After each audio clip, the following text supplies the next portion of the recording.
Hey, welcome to another very exciting episode of the Real Deal podcast. It is a Monday morning, start of the new week, but I have a lot of great guests coming up, and I got a great guest on the way. So let's go.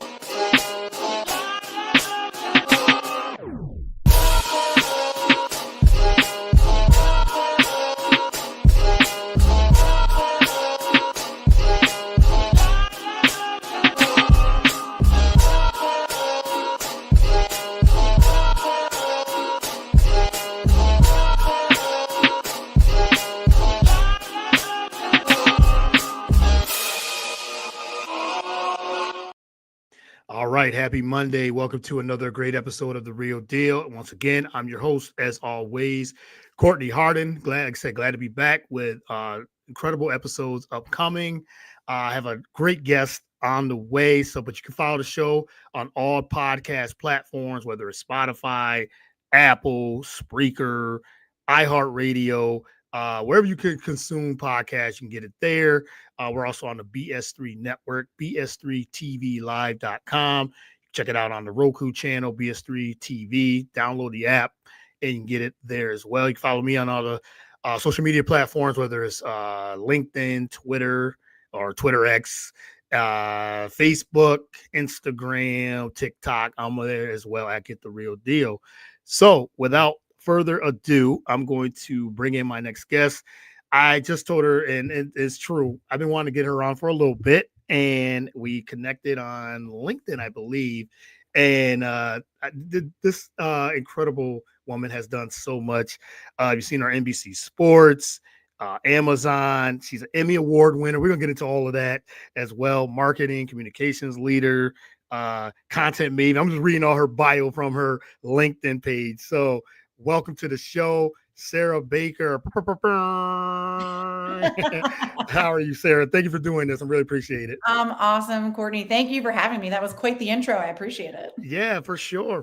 How are you doing? Thank you again for doing this. And I, like I said, appreciate it. I followed you from NBC Sports and everything too, all that. So we're gonna get into all of that too. But how's everything going with you? Things are going great, besides the fact that it's a Monday in February, Yeah, arguably yeah. the worst day of the worst month. But I'm happy to be spending it with you this morning. It's a bright spot for sure. Oh, I appreciate that. I really do, and it's a bright spot for me to have you onto the show as well. So we'll start here. I always ask my guests, even the first time they come on, who is Sara Baicker first and foremost. Talk about a little bit about your background, and you can go as long as you want. You got it. So, hi, I'm Sara Baicker. For those of you who don't know me, I am a native Philadelphian. But most importantly, if we're going to talk career and sort of my story in that way, I'm a storyteller. As Courtney mentioned, I spent a lot of time at what was then Comcast Sportsnet Philadelphia, what is now NBC Sports Philadelphia. That probably ages me just a little bit.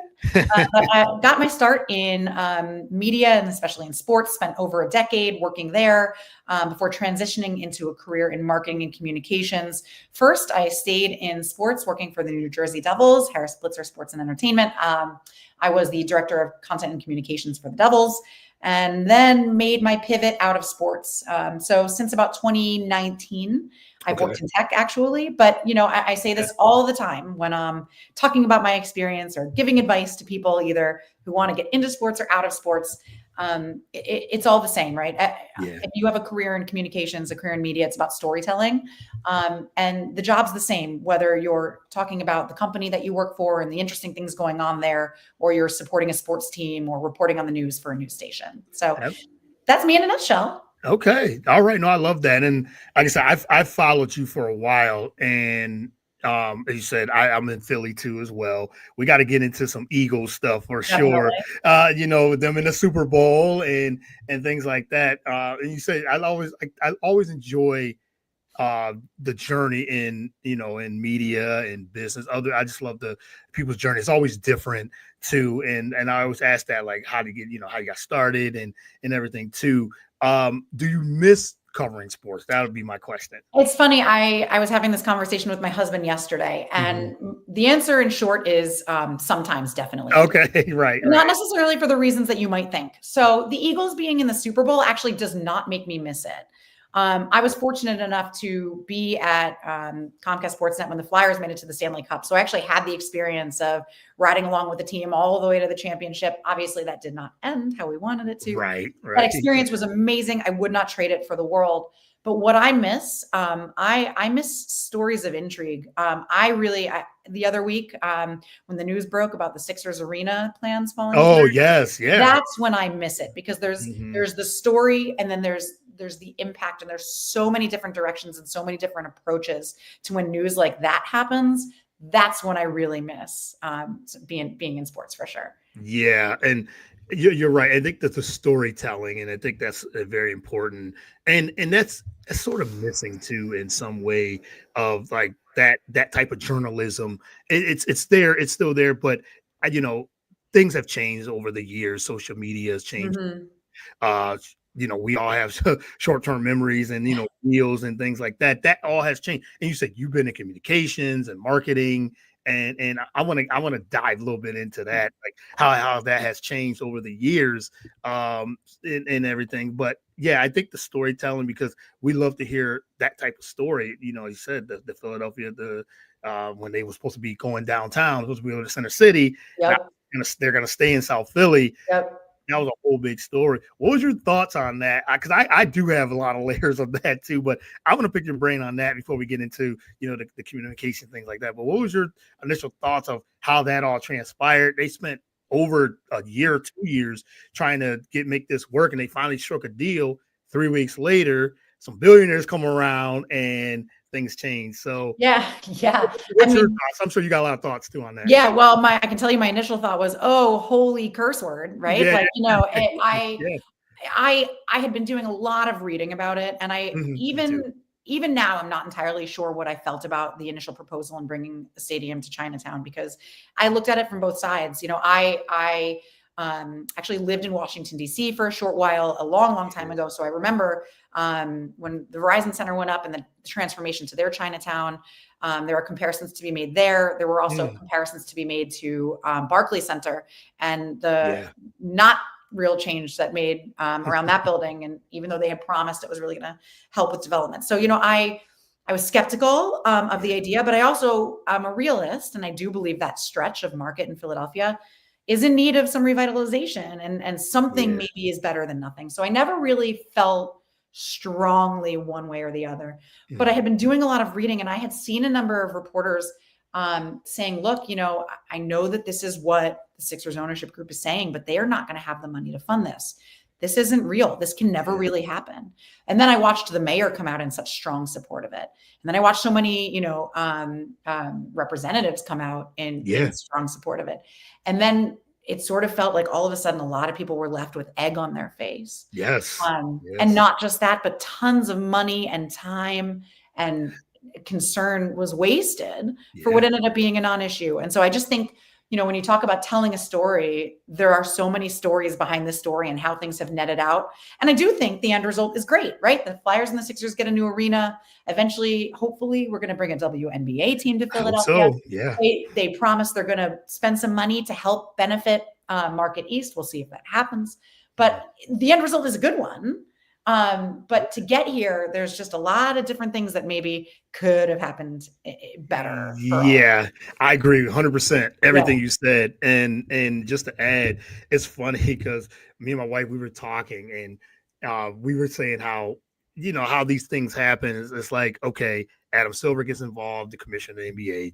For those that don't know, Adam Silver and Roger Goodell, and the CEO of Comcast. So I'm thinking, okay, you got 3 billionaires coming in collectively. Money, as we know, money talks. BS walks. Usually, that's the saying. So it's interesting when Adam Silver comes in and just basically says, okay, let's adults in the room. Let's negotiate this. I have a feeling some other things are going on behind the scenes. And you said, Chinatown. They didn't want it there. They didn't want that stadium there in Chinatown Center City. So I think they made some calls. They got up to the right people, and here we are. And now it's getting South Philly. And I really don't think it was South Philly definitely didn't want their stadium, the Wells Fargo, to leave anyway, because that's where all the stadiums are. It's, the Link, Wells Fargo, Citizens Bank Park. So yeah, there's a lot going on. There's a lot of layers of this for sure. Definitely. But that's a great story. I mean, you said and you said you missed that I missed that, yeah. storytelling, that storytelling. Some of the other things you said, yes, Eagles and Super Bowl. I know it would be a lot. I'm sure this whole next 2 weeks, or this week now, is gonna be crazy. It's gonna be just so much going on. And we just had a big trade with Luka and Oh my AD. gosh, that's another one where like that would have been really fun, and not just to be the reporter writing about it, right? But yeah. This is a conversation I was actually having yesterday. When you work in sports and you're not an independent influencer or whatever, if you work at like an NBC Sports or at ESPN, whatever, it's those conversations in the newsroom that are awesome, right? Like you have 20 men and women there who all have different opinions, and people are arguing and just sort of debating, and it's so much fun to either watch or take part in. I definitely miss that. And that trade would have been so much fun to be in a newsroom. Yes. I mean, granted, it went down in like the middle of the night on a Saturday, so I don't know how busy your newsroom is going to be, but right. Yeah. It's those types of stories I'm sure that you do miss. But I want to ask you about the storytelling part of media and things like that. How has that changed in your opinion when you were covering the sports stories and things like that to what it is today?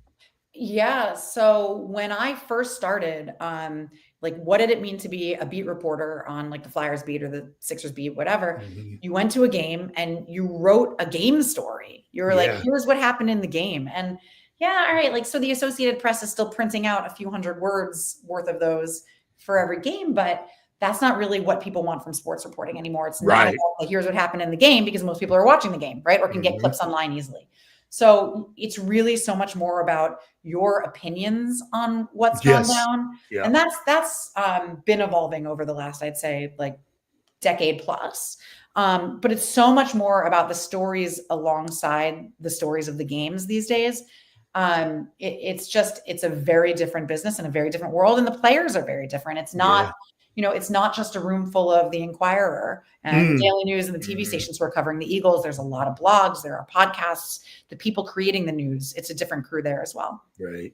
It is. A lot of things have changed. You're right. It's how we consume things too. Like you said, we talked about social media has changed dramatically over just the last 5 years. Sure. But 10 years is definitely changed. And even now with the pandemic in 2020, that changed the landscape of media, how people consume it, how people broadcast it too. There's more of this, of Zoom and, StreamYard and podcasting that exploded even more.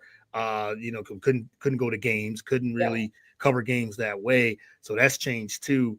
And you have a huge background in marketing too. How does that intertwine? It definitely intertwines sports and marketing, and you've been in the mix of all of it. Yeah, I mentioned it before.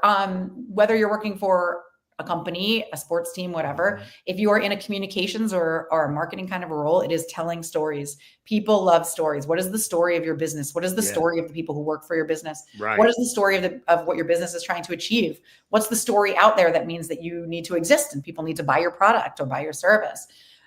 So, I think my foundation in media and storytelling in that way has served me very well in this stage of my career, where I am a marketer and a comms pro. So I'm really thinking about how do I tell these stories that are relevant to the company that I work for and the audience or customers for that company. Yeah, for sure. My next question would be your day-to-day now, as you said, where you are today. How does your day-to-day look? I'm sure it's different each week because I know for me it is always different each week. But what would be a typical day-to-day for Sara? Yeah. So in my role where I oversee content and communications, that really, really means like any kind of external communications or storytelling is really in my purview. So what's going up on LinkedIn? What is being published about us in blogs and websites? What is going up on our company blog? Are we going to start a podcast? What kind of video content do we need to be doing? It's almost working in marketing, and especially in content marketing and communications these days in the private sector. It's a lot of almost being your own newsroom. right? Okay. Yeah. Because like you mentioned, people consume media so differently now. Yes. People are looking for stories and news and interesting little bits and bites from all over the place. They're not just looking for the website of their local TV station. They're not just looking at the website of their local newspaper, especially because there are so fewer newspapers than there were now, unfortunately, than there were a decade ago now. Yeah. So, it's really, I do believe that being a marketer today is really about almost, or certainly a content marketer is about really being your own newsroom and managing your own newsroom. Yeah, it is interesting how they said we talk about like things have just have changed and they seem like they're changing every day. And you're right, you got to like keep your eyes open if you follow these things, which I'm fascinated by media and news and and things like that. Really because things it's so evolved so much how people are consuming their content and things like that too. Talking about we talk about like how newspapers have changed. There's not much any left. I still buy the daily the Philly Daily News every now and again, and my wife picks at me. She called me the old man that still does that. I'm aging myself. I'm a little older, but I just like the physical copies of it. Yes, I have the social medias. I follow it. I know the things that that's what it is today. But I miss those times of just getting a newspaper. But there's not that many left. There's not that many left, and the ones that are left aren't doing the scale of the work that they were doing No, even 5-10 years ago, right? which I think that's unfortunate. I Yeah, understand why we're in the situation that we're in. I do think it's unfortunate, especially in times like these where the news in about the world and the country certainly is moving a mile a minute. But yeah, the flip side of that is there are more people who are empowered to share their story or their view on the news and what's happening than ever before. You used to need such equipment, right?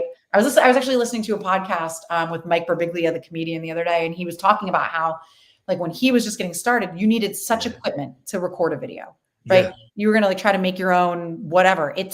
You had to either buy expensive equipment, borrow it, whatever, but you needed a ton. Now, I mean, like, I got a phone, I can use yeah, a recorder, right? Like, it yes, yeah, doesn't require all that it used to. And while that means that as an audience, we need to be much savvier in the news that we consume, because it's very easy to be tricked by bad actors or yeah. misinformation. It is exciting that any citizen can be a reporter now. We have that power to share news that certainly didn't exist a decade ago. Of course, yeah, I'd agree 100%. And you said people always ask me about starting a podcast if you go from there. And you say we could start on your phone. You Yeah. can actually you record and you could do an Instagram live or Facebook live type of thing or LinkedIn, whatever it is, and you could just start record and really just start talking about the latest news or a trade that happens or something like that, whatever Yeah. you're passionate about. It's very more accessible to do that. Now we can argue about maybe everybody shouldn't have a podcast or something like that, but it just depends if I'm a fan of you, whatever you want to consume, how it is. But it is interesting that you're able to either consume it or read or whatever what you said with your hand on your phone in your hand in that regard too. So I want to ask you about Breakfast on Broad because I really enjoyed you on there for sure. I did, and winning an Emmy as part of that crew.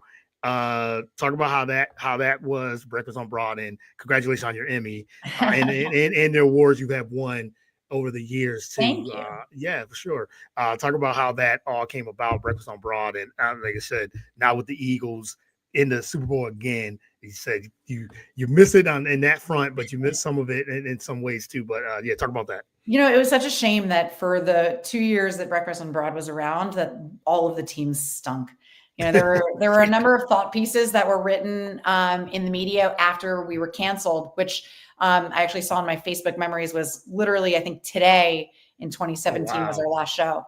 Oh Yeah, which pretty wild. But had we had the opportunity to do better because the teams were doing better, maybe it would have lasted longer. But it's really funny for such a small little show that didn't get the ratings. I really do believe that we made an impression on a number of people just by the Yeah. sheer number of folks who still bring it up to me today. Mhm. You know, I hear from people everywhere I go.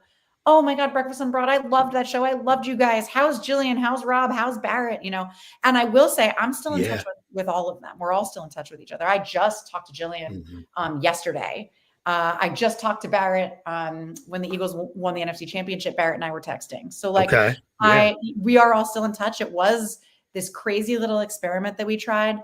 And I think, you know, what people don't realize is to do a show like that, we aired originally from 6 a.m. to 8 a.m. in the morning. Right. The cast was coming in by 4 a.m. every day. And then the supporting staff, so like our producers and all that, they were coming in earlier. Some Yeah. folks' start time was midnight. Can you imagine working straight Oh, through, you know, like 12 yeah. p to 12 a, 12 a to 12 p, excuse me. So we really sacrificed a lot. And I imagine y'all and your listeners like know what it's like to be working in the middle of the night. You get a little loopy. Yeah. Yeah, So I'm sure. you know, I Yes. can speak to myself. My alarm would go off at right around 3 a.m. I would brush my teeth, wash my face, throw on basically a hoodie, and then drive to the Wells Fargo Center. Mm. And we'd have an hour of prep. We'd catch up on anything we missed from the night before. We would talk about the rundown of the show, get dressed, throw on makeup, and go. And we did that, you know, 5 days a week. Plus, I would also do Eagles pregame when it was the season. I did a lot of Flyers pre and post. So we were very busy. But it was definitely an adventure and a really fun time, a very sleepless time for many of Yeah. us. But I'm so fortunate to have gotten the chance to do that. Yeah, it's so fortunate. I enjoyed it. I really did. And it was because it wasn't you know, it was a fun show, and sometimes you need those lighthearted type shows where it wasn't, as you just said, you talked about the facts and storytelling, things like that, but you guys had fun on the show, and the Yeah. chemistry was there, which you could tell from especially a studio show, such a great show when the chemistry is there. You said you still talk to all your team members from that show and keep in touch with them, and you know that you had a lot of fun when that happens too. And I really enjoyed it because you said that people don't realize what goes on in to do a studio show, the Yeah. behind the scenes. You said yes, the show was from what he said 6 to 8, but you're there at 3 in the morning, or 4 in Yeah. the morning preparing. So yeah, that's the preparation before the show. From some are like I said, working from midnight to noon. From Yeah. that for 12 hours, 8 hours, whatever it is. And I love that from the behind the scenes, it's not like you said, okay, we're here 5 o'clock or 6 o'clock and they just turn it on. No, we're prepping before, where you said early in the morning, and like, yeah, it's early morning. So yeah, you're going to be loopy. You're going to be tired. You're going to be kind of worn down, I'm sure, a lot of times too, but you got up and you did your work. Yep. And it was fun. And it was fun. We did have Mhm. fun, you know, like Yeah. I really look back fondly on that time. And it's awesome to I think we were nominated for, I can't remember if we were nominated for 1 or 2 Emmys, but to have won the one, which there you go, right behind Yeah. my left shoulder, Yes. was so cool to be recognized in that way. That, you know, that those are memories and experiences that I will always have. And I'm super fortunate for, you know, I went to school for journalism. I wanted to do this.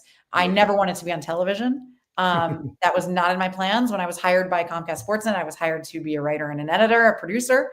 And, you know, I stayed there long enough and climbed the ranks, and they saw something in me and gave me that chance. And I am definitely grateful to have had the chance and the opportunity. Yeah, I mean, your journalism career turned into TV, and so it's interesting 'cause that happens a lot too. You start as a writer, journalist, and then you say if you're there long enough, there's a TV show waiting for you, and there you go. But yeah, I really did enjoy that show, and you miss those types of for sure. I wanted to kind of transition into you did some tech, you said as well too. Talk about a little bit more about that, being in tech, and Yeah. how important that is too in Yeah. journalism and business too. Yeah, so I've been in tech for like about 7 years now. When I transitioned out of sports, I made the jump Yeah, directly into advertising technology. Actually, I right, joined right. a company as a content marketer, and it seemed like a nice transition, right? I was going to do a similar role to what I was doing at the New Jersey Devils, but I wasn't going to be doing it for sports anymore. I was going to be doing it for a tech product. And now I get to do similar work for a really cool company doing cool things with AI and healthcare. And as we sort of mentioned off the top, right? Like there are a lot of things that I miss about working in sports, but working in sports is it's hard and it takes a lot out of you. And there's a reason why I think you see a lot of folks spend a decade, maybe two, before transitioning out or walking away. I think there's a few things happening. One, the opportunities just aren't there and the money is just not there anymore, unfortunately, in media. And two, it is a grind. Sports is a grind. Yeah. When I worked for the Devils, I often worked 7 days a week. And when I worked for the Devils, we would get there at 9 a.m. and we'd probably leave at 11 o'clock on game days, maybe later. Wow. It's a lot. It takes a lot out of you, especially if you have a family. So I made the decision to see, when I was with the Devils, I was starting to feel the itch. Like maybe it was time for me to find something new to do. And I made a list of what I liked about what I was doing at work and what I didn't like about what I was doing. And then I went and sought opportunities that fit more in that like column than that dislike column. And I ended up in content marketing and tech. And it has been such a fit for me. I have had the opportunity to work with brilliant people, number one. And also I've gotten to understand a whole lot more about how the world works. I think that's a really cool thing about working in tech. Is when you work in sports, you don't need to understand how advertising works necessarily. But I joined an advertising technology company and I had to understand a whole lot about how, all of those things with online advertising and everything work. And it definitely opened up my eyes, to a lot about, how the world works, how government works, how marketing works, how everything is made, so to speak. That's cool. I think, tech is such a layered department, I guess, if you want to say. And there's so much, I'm sure, so much to learn. And you said with advertising and marketing, and then you said the tech part of it too is it just shows how versatile you are too. A versatility that you and I think in these type of businesses you have to be. And you said you got to know how to. You said as producer or in tech and but behind the camera, in front of the camera, learning how to shoot your own reels and all these things. I find it fascinating. I've always find all those things, the inside of those things, very fascinating. I think when you are trained like a journalist and you think like a journalist, you have to be able you're kind of able to switch gears and you're able to be versatile. And part of that is like when you're training to be a journalist, like let's say you get a job at a newspaper and your beat is going to be local government. So you're going to get to know that town and those township meetings and those township like government officials. You're going to get to know those people like the back of your hand and you're going to build up that institutional knowledge. But then after a few years of that, you might get moved to a different beat. And then suddenly you've got to learn something else and you've got to learn the new players and you've got to learn the storylines and the angles. So you have to have that malleability in your skill set as a journalist. And I think that has served me well in this phase of my life, right? You have to learn, you go from sports to an ad tech product. You have to learn like, what is ad tech? Who are the players? What matters? And to be able to build up that knowledge quickly is something that a journalist learns to do. And just sort of in their like actual real world training and also in their education. So. The adjustments. You said you might go from a different, like you said, you go from, say you live in Philly and then you go to New York or you go to somewhere else, California, and you're like, okay, I got to learn now this city, this state, this town, this, all these surroundings. And, but even with the way businesses again evolves, you're learning somebody learn on the fly, and then you got to research and all these things. So it just shows how much, like I said, how much versatility you have, and to go from sports to ad tech. And I'm sure it was like different, but just sort of different, probably some sort of the same thing, but you had to learn all those things too. So it's cool. Very cool. All right. Not gonna, like I said, I was gonna keep it a half hour, so I'm trying to keep it at that. And you said you're busy, mother, everything too. But I gotta ask you about the Eagles before I let you go. What'd you think of this season? They're in the Super Bowl. Your reaction to how this season went? They started 2-2. We just didn't know, like, okay, where is this going? And how, then they had the bye, which was a blessing for them at that time. It was the perfect time, and now they rode I think it was 10-game win streak at the time, and they rode it all the way to the playoffs, and now they're here against the Kansas City Chiefs once again. So how was it for you watching this season? Yeah, I mean, last week was I said this to my husband. I said after the NFC Championship, I'm like, man, that was like the most fun I had watching a game this season because it was the least stressful experience. Yeah. I would say they really made it tough, to like get out of there with your blood pressure intact. But I think Saquon Barkley has been the story of the season. That has been just so much fun for all of the reasons, right? Just to watch what he's capable of, to taunt the Giants fans in your life. These things are fun, right? I'm actually feeling pretty good about this week, which is not like me. I tend to always be suspicious and skeptical and somewhat of a Debbie Downer in sports. I always think the team I'm rooting for is going to lose. But after last week, it's hard to feel anything but optimistic. Yeah. I think a lot of it is going to depend on which Jalen Hurts shows up. And obviously, I'm feeling good about the run game. Nick Sirianni has won me over this year, even though there have been some days I've wanted to scream in his face. Okay. But I'm feeling pretty good. I'm very excited for Sunday. Okay, me too. I'm very, very excited. I'm very optimistic. Yeah. I think they're motivated from 2 years ago when they lost, and they outplayed the Chiefs throughout that game, as you know, for 58 minutes at the least. And but Patrick Mahomes and Andy Reid, as we know Andy Reid, as great as a coach as he is, and with Patrick Mahomes on the other side, you gotta have a huge lead against him. But even any lead is not safe with him behind center. But I think this is a really good team that the Eagles are. What they put together. You say Saquon's been the equalizer, I guess we could say, and he's been the dominant MVP candidate that he's been. He fit right in. I mean, literally fit right in. Literally, with this, with this offense, and it has opened up.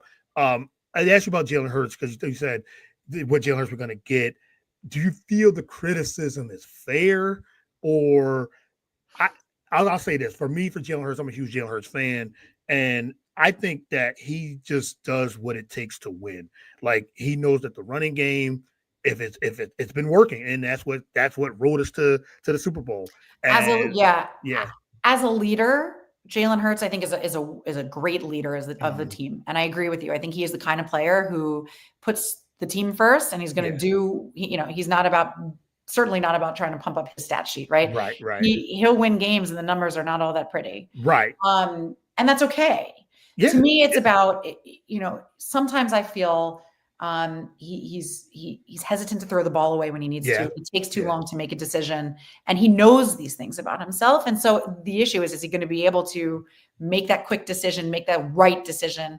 And I feel good after last week. I think last week was almost as good a game as you could ask for Jalen Hurts. And if you can do a repeat, listen, Kansas City wins in the quarterback talent department. We know this, right? You've got a generational talent on the other side. Right. Of course. But that doesn't mean that it's a done deal at all. And it's not like Jalen Hurts is a bad quarterback, right? Not that at all. I think it's just going to be a matter of like, how's he feeling? How's he going to show up? Yeah. And I think it's funny because we could say we hear the criticism. Some people think, he's a really bad quarterback, and some of the things you just said is so true. Of not reading the defense is quick enough, not letting it fly like he should. But we've seen he's done it 2 years ago. It's in there, right? It's in there. He should have been MVP 2 seasons ago when they gave it to Patrick Mahomes, and he went toe to toe with Patrick Mahomes 2 seasons ago. So it's there. It's there, and with the receivers, with Dallas Goedert, with AJ Brown, Devontae Smith, and you have Saquon Barkley with probably the best offensive line in football. Yeah, all the pieces are there, and I don't have. To me, I know people I've heard that people say I'm biased. Maybe I am a little bit, but of Jalen Hurts, but I can definitely see he does hold the ball too long. He doesn't make the right decisions sometimes when it comes to that. Takes too many unnecessary sacks. All those things. I totally agree with that because that's how he played. But he's not turning the ball over, and that was the issue last season. He was a turnover machine. The season before that, he wasn't, and now he hasn't been that over the last 14, 15 weeks.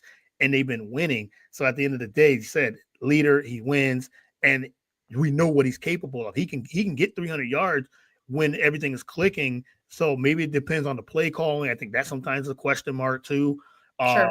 and everything too. So you're right. I think I'm very confident he's gonna show up in the Super Bowl. I'm very confident of that because I think he has a chip on his shoulder that he lost they lost that Super Bowl 2 years ago, and I think they want to right that wrong. Really, I agree. Hey, listen, they did it. It took 2 tries against the Patriots. Maybe it's just going to take 2 tries against Kansas City. So yeah, let's maybe. go with that. Let's go with that. Yeah. So last question on that, and then I'll let you go. I wanted to ask you about that defense on the defensive side of the ball. How excellent have they played?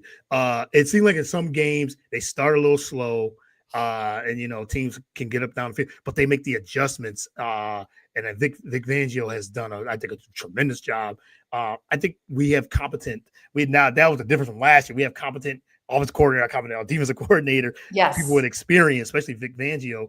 But what do you think of the defense and how we've been riding that defense too? They're getting turnovers. They're getting to the quarterback. They're making pressure. They're flying all over the field. They're physical. Yeah, they have it all. But what do you think of the defense I this mean, season? think about you mentioned it yourself, right? They're getting the turnovers, and last week that they were able to do that, that was, I mean, Yeah. there was a lot that went right in that game last week, but that was such a difference maker. To be able to force those turnovers and capitalize on them was huge. Yeah. I think you're right. In Fangio, we've got a guy who knows what he's doing. I Yeah. think you've got just such talent on that side of the ball. So I'm stoked about it. I think where I get a little bit nervous, and we saw it at the beginning like there was a hint of it last week, is sometimes this is the kind of team that could go down by death by 1,000 paper cuts. And Okay. Yeah. Yeah. sometimes, they let up, 3-5, and they just keep letting the other team convert on third down. You worry a little bit about that. Yeah. But I'm with you. I think it's hard to take issue with this defense. I mean, they've been so strong, and last week was just so much fun to watch. It So was so much hoping for fun. more of the same next week. Me too. It was so much fun to watch because I didn't expect that. I figured, I think I had a score. I think I predicted like 31-20, something like Yeah. that. But the score Yeah. 55 was crazy. It was Yeah. ridiculous.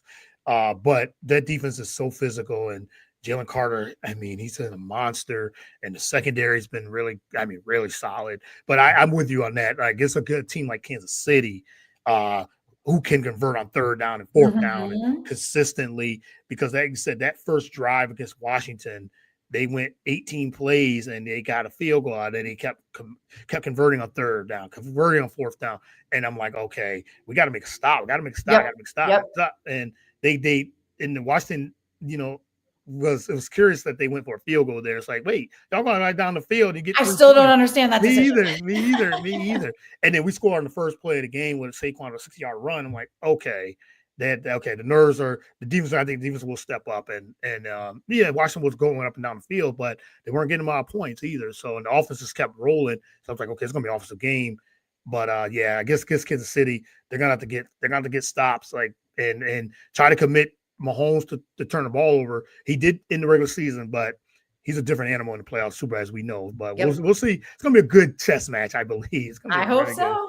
and I hope we're on the other end of that. So, but Sara, this has been so much fun. I've really enjoyed this and getting to know you a little bit, and about your career and everything. I was very excited to have you on the show. So I can't thank you enough for being here and doing this and the time and everything too. So thank you again, and let everyone know where they can follow you on social media, follow your You career, know, or ask you any questions.